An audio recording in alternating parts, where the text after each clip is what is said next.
Bienvenue à tous ceux qui assistent pour la première fois à notre webinaire. Nous sommes très heureux de vous accueillir. Merci également à nos maintenant habitués qui sont là à nouveau ce matin. Alors aujourd'hui, nous allons parler d'un sujet qui est très sérieux, la surcharge mentale au travail. Et quand je vois le nombre d'inscrits que nous avons eu, eh bien, on a compris que le sujet, c'est quelque chose d'important pour vous. Et on va tout faire pour enrichir vos connaissances sur le sujet et surtout vous apporter des éléments concrets pour s'en libérer. Voilà, j'ai encore des invitations, il y a des personnes qui sont là, en salle d'attente qu'on accepte. Voilà.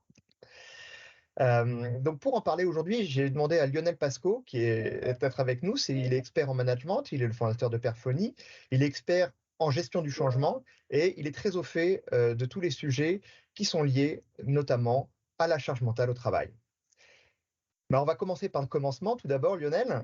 Alors, finalement, est-ce que tu peux nous expliquer qu'est-ce que c'est que la charge mentale? Bonjour Antoine, bonjour à tous. Eh bien, pour répondre à cette question, on va tout d'abord regarder quelques chiffres sur la base d'une étude qui a été réalisée en sortie de Covid et dont vous allez avoir les références qui s'affichent. On va les lire ensemble, ils sont assez éloquents. 60% des salariés se considèrent comme stressés, c'est 2 fois plus qu'avant la période de Covid. 12% des sondés estiment que les outils numériques sont source de stress et synonymes d'intrusion. Près de la moitié des collaborateurs attestent de la multiplication de situations et mails urgents. 40% des salariés font état d'une augmentation de la pression psychologique et une bonne majorité déclarent connaître 1 à 3 personnes ayant vécu un burn-out. Alors on le voit, le sujet de la charge mentale est aujourd'hui très présent et il touche tout le monde. On se sent submergé, les différentes crises entraînent des changements auxquels il faut s'adapter sans cesse, on craint d'oublier quelque chose d'important, on ressent une fatigue à être interrompu en permanence alors qu'on est débordé. Donc justement, comme on ne peut lutter correctement que contre ce qu'on connaît vraiment, comment est-ce que tu peux définir cette charge mentale? Alors, pour faire simple, il y a une corrélation évidente avec le stress et la gestion du temps. Mais ce n'est pas uniquement avoir le sentiment d'être surchargé de travail. Parce que si vous aimez votre travail et que vous avez les moyens de l'exercer, vous ne verrez pas le temps passer et ne ressentirez tout au plus qu'un peu de fatigue. La première définition de la charge mentale date des années 80. Ce n'est pas si vieux. C'était Madame Monique Eco qui la définissait de la façon suivante, j'ouvre les guillemets, le fait de devoir penser simultanément à des choses appartenant à 2 mondes séparés physiquement. Je ferme les guillemets. Pas faux, mais incomplet. Depuis, la science a progressé et les études ont permis d'affiner cette définition. La surcharge mentale, parce qu'on va parler de cela, c'est plus qu'un trop-plein de tâches ou une mauvaise gestion du temps. La surcharge mentale est une sursollicitation des capacités de notre cerveau qui touche 3 dimensions: cognitive, émotionnelle et capacité d'action. La dimension cognitive regroupe les notions liées à la réflexion et qui empêchent de réfléchir. Il y a trop de choses dans tous les sens. On fait plein de choses différentes en même temps, avec des outils différents tant qu'à faire. Et ce qu'on me demande de faire est complexe, urgent et important. La dimension émotionnelle, quant à elle, touche notre capacité ou incapacité à prendre du recul, à lâcher prise, à ne pas être trop perfectionniste, à s'adapter, à savoir dire non, et surtout à trait à mes motivations. Par exemple, j'aime la nouveauté numérique, fera que vous aurez plus d'appétence pour découvrir un nouvel outil que votre voisin, par exemple. Enfin, la troisième dimension est la capacité d'action qui regroupe le temps que nous avons, les ressources, l'efficacité des outils, et puis surtout quelque chose qu'on oublie, c'est l'équilibre entre le pouvoir et la responsabilité. Un exemple vécu de surcharge mentale fréquent, je suis par exemple en charge de mettre en place, enfin en conformité, pardon, une procédure. Cette procédure est hyper importante parce qu'il en va de la conformité de mon activité avec une réglementation très stricte. Mais cette mise en conformité nécessite des données qui viennent d'autres collègues sur qui je n'ai pas de pouvoir et qui ont reçu d'autres priorités de leur management. Et mon management, le mien, est absent sauf pour me mettre la pression. On la sent bien là, la surcharge qui arrive. La charge mentale est donc fluctuante pour une même personne et en fonction des personnes. C'est extrêmement pernicieux. Pour reprendre une expression là aussi déjà entendue et qui m'avait fait rire à l'époque, je ne suis pas le croisement d'un poulpe et d'un guépard. On aimerait l'être pour faire plein de choses en allant vite, mais nous ne sommes que des êtres humains avec ses limites. On assume tous plusieurs responsabilités. On participe à des projets, on a notre mission au travail, pour certains d'entre nous le fait d'être parents, tout cela participe de la charge mentale. Et il n'y a pas deux charges mentales, une au travail et une à la maison. Les deux sont présentes en permanence en nous. En fait, la charge mentale n'est pas mauvaise. C'est même d'ailleurs plutôt bon signe, parce que ça veut dire qu'on fait fonctionner notre cerveau. Le problème, c'est la surcharge, et c'est là le sujet. Tout à fait, merci, hein, pour cette définition. Je pense que c'est beaucoup plus clair, maintenant qu'on comprend qu'elle doit s'appréhender dans cette triple dimension, émotionnelle, cognitive et liée à notre capacité d'action. Mais alors, qu'est-ce qui fait que finalement la charge mentale augmente? C'est une impression ou un ressenti, comme on dit? Ou bien est-ce que c'est une réalité qui s'explique, par des facteurs identifiés? Alors, il y a trois grands facteurs influents sur la surcharge mentale. Tout d'abord, le monde dans lequel nous vivons, les différentes crises, hein, qu'elles soient sanitaires, économiques ou bien les guerres, ainsi que les bouleversements technologiques qui nous obligent à repenser nos stratégies, nos modèles économiques, notre rapport aux choses, et nous plongent dans un monde où il faut sans cesse évoluer, s'adapter et vite. Alors, que vous soyez adepte d'un ou de l'autre acronyme entre VUCA et BANI, je vous laisse la référence pour comparer. La résultante est la même. Il faut accepter de naviguer à vue, de prendre des décisions en univers incertain et de changer de cap quand on a besoin. L'entreprise ensuite a une part de responsabilité. Vue de l'intérieur, l'entreprise, c'est la rencontre entre une finalité, qu'elle soit économique, fonctionnelle ou à mission, et des individus. Non seulement l'organisation subit les effets des crises, mais son mode de fonctionnement est lui-même source de charge mentale, selon que l'information circule librement, que le management se positionne en leader éclairé plutôt qu'en expert sachant, etc. Ce lien entre la finalité et les individus se nomme en biosystémie la méta-organisation, avec des règles qui sont écrites ou non, vertueuses ou toxiques. On retrouve cela dans les différents modèles d'organisation, pyramidal et hiérarchique ou aplati et libéré, sans que l'un ou l'autre d'ailleurs ne prédomine dans la lutte contre la surcharge mentale. Contrairement aux idées reçues, il y a plein de cas d'entreprises soi-disant libérées dans lesquelles les conditions de travail favorisent en fait la surcharge mentale. Enfin, troisième facteur, soi. Je suis responsable par ma façon de penser et d'agir d'une bonne partie de la surcharge mentale que je subis. Je suis beaucoup plus acteur que je ne le pense de la façon dont mon cerveau et ses trois dimensions, hein, je rappelle, cognitive, émotionnelle et capacité d'action, réagit aux sollicitations. Et c'est peut-être une bonne nouvelle, parce que ça veut dire que j'ai potentiellement les moyens de faire évoluer les choses.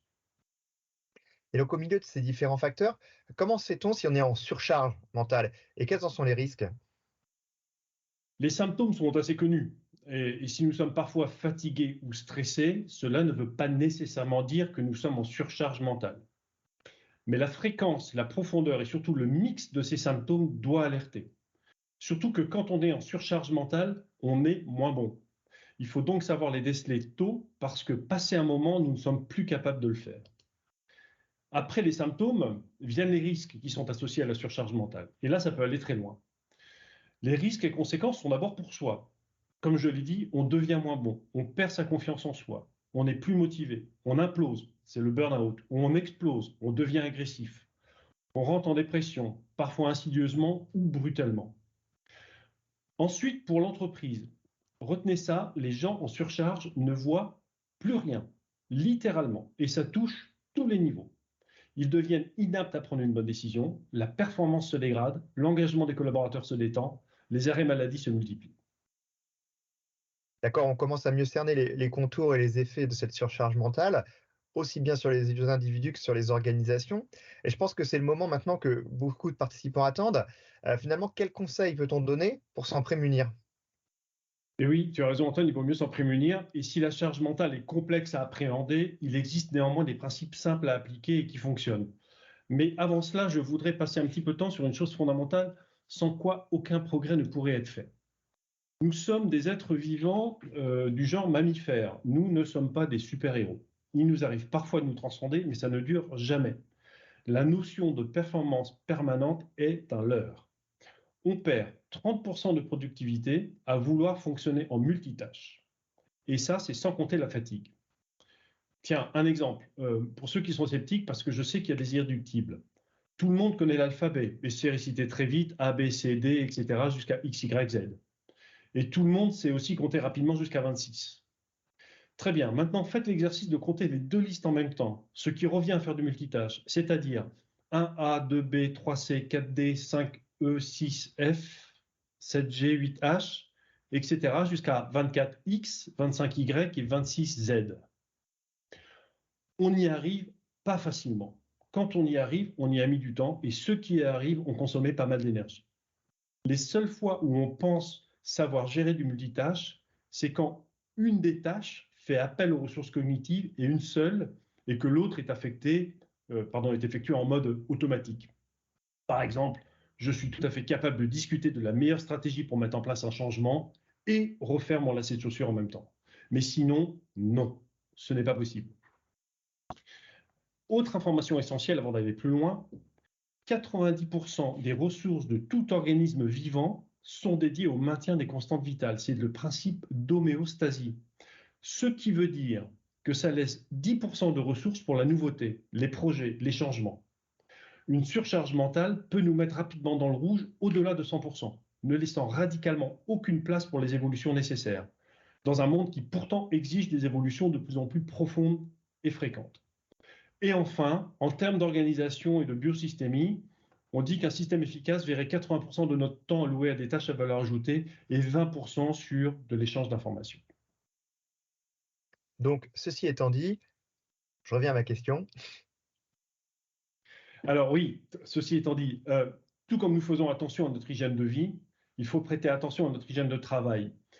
Il est facile de comprendre que si on reste avachi devant la télévision en mangeant des chips et des burgers, cela va avoir un impact sur notre masse graisseuse, notre musculature, avec des conséquences sur le squelette et les artères. Il en est exactement de même au travail. Mais si dans la vie privée, on est plus ou moins maître de notre environnement, au travail, c'est un peu plus compliqué. On ne va pas pouvoir agir sur tous les leviers facilement. On a peu d'impact pour éviter une crise économique et peut-être pas de levier pour changer la gouvernance de l'organisation dans laquelle on travaille. On va donc commencer par quelques principes importants et qui commencent par soi. Le premier principe, c'est qu'on trie, on organise ce qu'on a à faire, on se donne de la visibilité. C'est ce qui aide à prendre du recul. On le fait autant de fois que nécessaire, mais on le fait une fois par semaine. On apprend à dire non à soi et aux autres. Dire non n'est pas synonyme d'agression ni de faiblesse. Cela veut dire que je ne peux littéralement pas faire ce que tu me demandes là maintenant, mais peut-être plus tard, mais il faut qu'on en discute. On reprend la maîtrise de ces outils. Gestion des emails, notifications, interruptions. On passe d'un mode réaction, je subis, à un mode d'action, j'agis. Le nombre de personnes que je rencontre qui continuent d'arrêter une tâche en cours dès qu'une notification apparaît, sans savoir si le contenu même de cette notification est de nature à justifier l'arrêt de la tâche en cours, est tout simplement hallucinant. On fait des pauses, on respire, on fait des mini-breaks, et ceci d'autant plus quand le télétravail n'offre plus de sas de décompression entre la maison et le bureau. On se rappellera la citation de Gandhi pour la forme, c'est « on a d'autres choses à faire de notre temps que d'en accélérer le rythme ». Aller plus vite et faire plus de choses ne veut pas dire être plus efficace et encore moins plus efficient. On prend des décisions en univers incertain, on arrive à prendre des décisions même quand on n'a pas toutes les données. On essaye, on a le droit de se tromper. Pour prendre une décision en univers certain, je rappelle qu'il y a 3 choses dont il faut se souvenir. La première, c'est qu'on doit se reposer sur nos fondamentaux et nos valeurs. Les valeurs sont les étoiles qui doivent guider quand soudain il fait tout noir. Deuxième chose, on se base sur des faits. On rationalise. Et troisième chose, on ouvre le champ des possibles en se méfiant des biais cognitifs. Confère la deuxième chose, c'est qu'on essaie d'être le plus factuel possible. On évite de prendre une décision en disant « je pense que c'est une bonne décision ». À ce sujet, pour ceux que ça intéresse, je vous renvoie à un de mes articles que vous trouverez sur ma page LinkedIn et qui s'appelle « Les 7 leviers pour adapter nos organisations ». Enfin, un 6e axe, pour le même prix, parce que c'est presque Noël, on accepte de n'être qu'un humain et pas un robot. Donc, j'accepte qu'après le déjeuner, je ne suis pas efficace parce que mon biorhythme consacre l'énergie à la digestion. Donc, je ne me lance pas dans un travail qui va nécessiter une grande réflexion, mais je m'attelle à des tâches à plus faible valeur ajoutée. D'accord, c'est OK pour ces principes. Mais si on veut du concret, peux-tu nous donner des exemples de cas d'usage mis en application? Oui, alors pour reprendre l'exemple d'une journée de travail type, pour gérer nos projets, nos activités, nous subissons un flot continu des emails, échanges d'informations, des plans d'action, des réunions. Et on arrive à une surenchère de notifications, de bruits, d'alertes en tout genre pour nous interrompre sans cesse et chasser une urgence pour une autre. Le fait de devoir chercher une multitude d'informations dans différents endroits et sous différentes formes est une source de stress, engendre fatigue mentale et impossibilité à se concentrer et par voie de conséquence à réaliser sereinement le travail qu'on aimerait bien mener à bout. Perphony est un exemple d'outil qui permet justement de dompter toutes ces informations et participe à la diminution de la charge mentale. Je rappelle que Perphony est un outil spécialisé dans le pilotage des plans d'action et des réunions. Le premier levier sur lequel un outil comme Perphony apporte une amélioration est la fluidité de la circulation de l'information. Par exemple, en proposant un flux d'informations contextualisé à une action, de sorte qu'il n'est pas utile de rappeler l'objet qui reste centralement l'action et non un email dans un flux roulant qu'il faut traduire en action ensuite. Ici, nous avons sur la partie gauche Lorraine et sur la partie droite Fabrice. Chacun connecté de son côté, nous avons juxtaposé les écrans. Lorraine passe en revue le plan d'action des actions de son dossier qualité. Elle envoie un message à Fabrice au sujet d'une action, qui le reçoit sur sa page d'accueil avec un principe de notification dont on va reparler plus tard. Il y répond, met à jour les éléments de l'action sans avoir besoin de rentrer dans l'intégralité du plan d'action. On vient de travailler sur la réalisation d'une action avec tous les éléments à portée de main. Je rappelle que 59% des salariés souffrent d'un manque de fluidité de la circulation de l'information. Donc avec Perphony, on sort du flux, on stocke, tout est au même endroit et l'échange d'informations devient simple et ciblé. Deuxième axe d'aide à l'allègement de la charge mentale est celui de regrouper toutes les données à un endroit, en proposant une vue unique de toutes les actions, quel qu'en soit le rattachement, un projet, une action d'amélioration, le fonctionnement du service, etc. Ici, nous retrouvons Lorraine, qui, après avoir mis à jour son dossier, va visualiser et mettre à jour l'intégralité des actions dont elle est responsable. Cela permet de répondre à l'exigence de vue d'ensemble et de tri et d'organisation de ce qu'on a à faire, qu'on a vu un petit peu plus tôt. On regroupe en un endroit toutes les actions dont j'ai la responsabilité, quel que soit le projet ou le dossier. Voilà. Donc, Perphony offre donc une vue unifiée et centralisée qui évite d'avoir à se demander sans cesse où sont les actions, avec la crainte d'en oublier certaines. Troisième axe, donnant la maîtrise totale sur la gestion des relances. Alerte et notification. Les utilisateurs ne subissent pas, ils gèrent en utilisant les principes de management visuel. Ici, nous sommes sur la page d'accueil de Perphony. Cette page regroupe ce qu'on appelle des widgets. Il y a le choix parmi un catalogue d'une vingtaine de widgets différents. L'idée est de regrouper les principes de notification et de management visuel.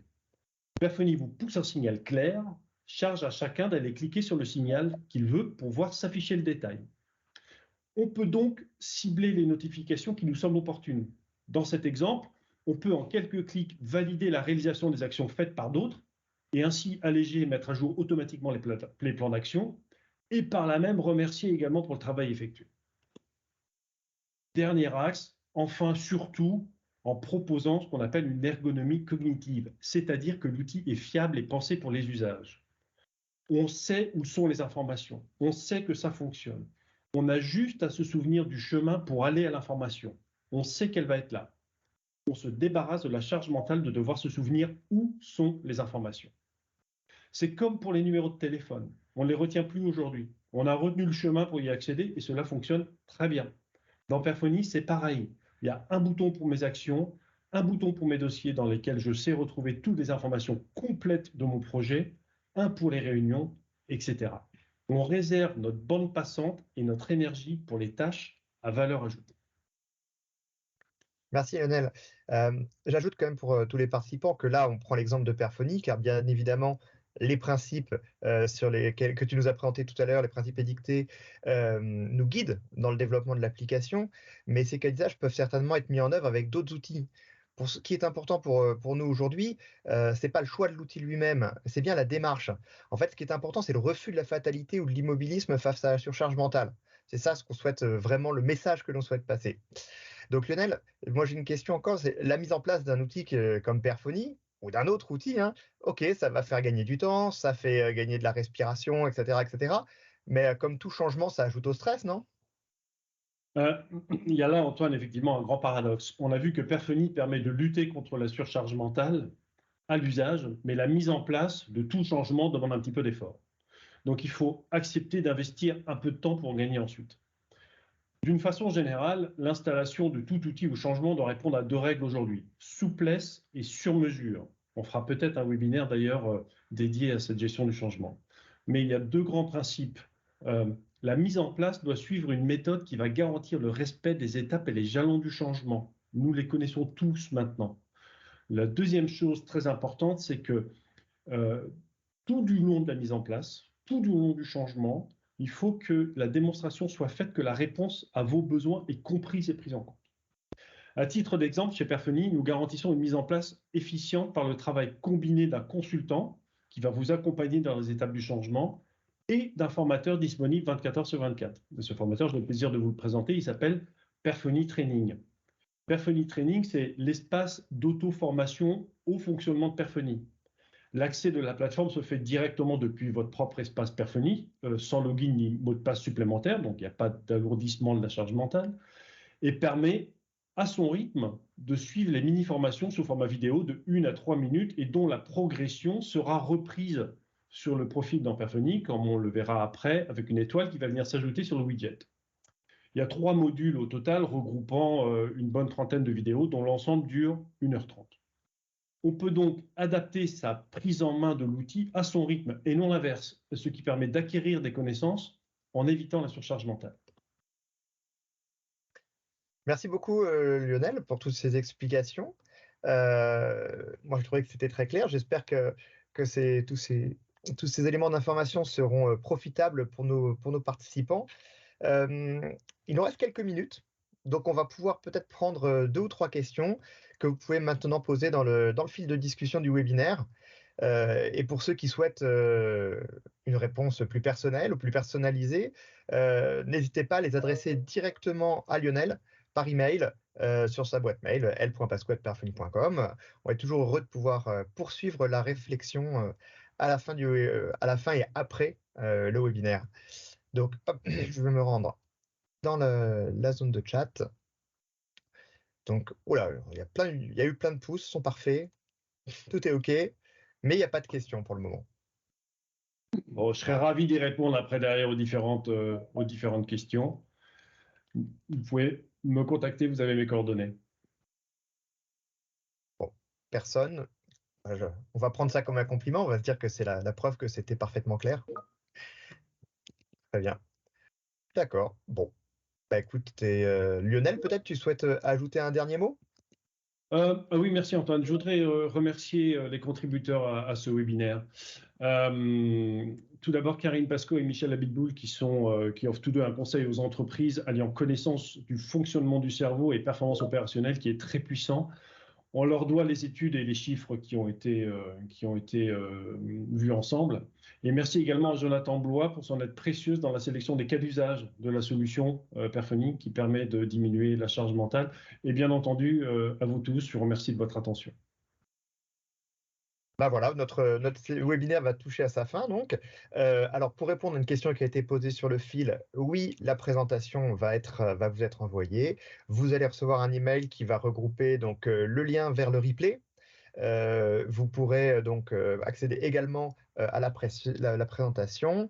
Et puis, je vais joindre à cet email également un petit questionnaire. Je vous demande vraiment si vous pouvez prendre, il n'y en a pas pour longtemps, il y a quelques toutes petites, quelques secondes, si vous pouvez partager avec nous vos commentaires, vos réflexions sur ce webinaire et peut-être nous suggérer aussi d'autres sujets qui pourraient vous intéresser ou que vous souhaitez nous voir aborder prochainement. Voilà.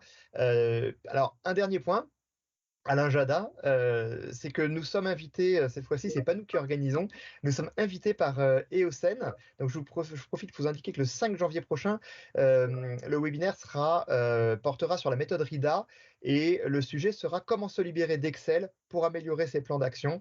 Les inscriptions sont ouvertes. Ce sera en ligne dès demain sur la page de Perfuny. Et voilà. Je vous remercie tous pour votre attention et je vous dis donc au mois de janvier. Au revoir.